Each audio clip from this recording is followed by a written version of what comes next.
madaming bitya. Ano kung gagawin niyo ngayon sa mga nahuli ng mutikya? Tatapon na lang ako sa hindi naman kinakain. So ayan, tinatapon talaga, hindi kinakain yan. Pwedeng madami na yan. Pero alam mo, may nakita akong isang taong kumain yan eh. Tinanggal yung balat. Yung kinuha lang is yung laman. Kinain nila yan. Fresh. Nakita ko yan. Huli ninyo lulo kaysa sa isda. Maalat ma'am, maalat. Kasi madaming bitya. Dagat. Ang maalat, dagat. Gaya naman, ganito.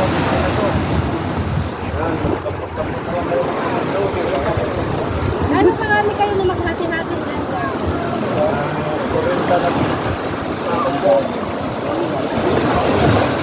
Ito, balik to, balik sila. Ano pong plano ninyo ngayon? Ayaw ulit ma'am, para makaipon ang madaming isda. Para makakat. Hinahawakan niyo po yung mga lulo, hindi po ba kayo nasasaktan?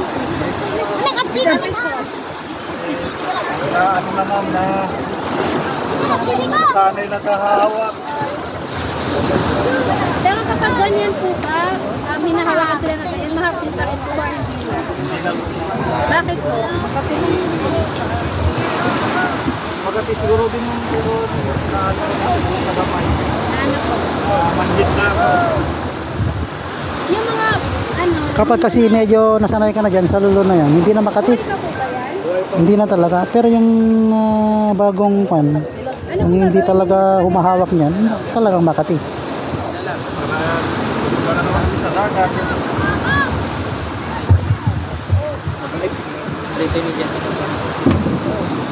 Uy.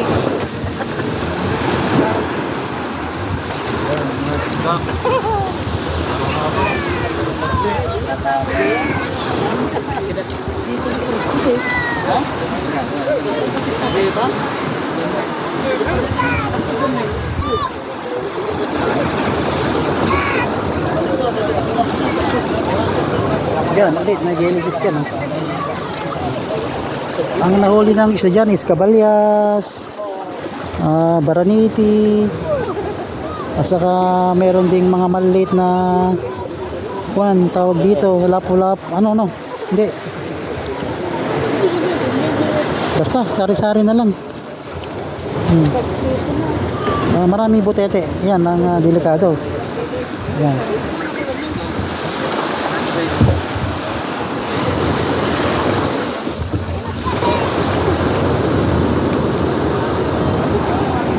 Nalayo kaya yun? Hindi yun.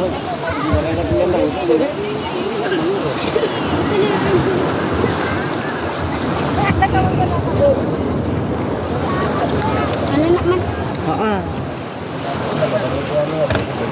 Yan, mga butete lang mga yan, hindi inuulam yan. Delikado yan. Sir, sikmate. Alam mo. Wala. Maging basit yun.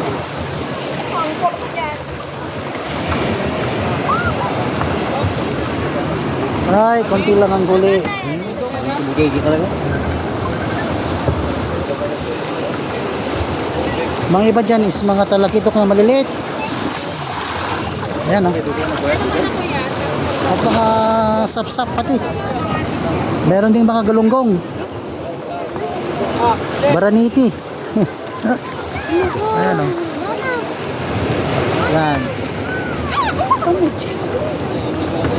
Yan, mga baraniti dun. Mga kabalyas ang tawag doon. Mga magandang klase.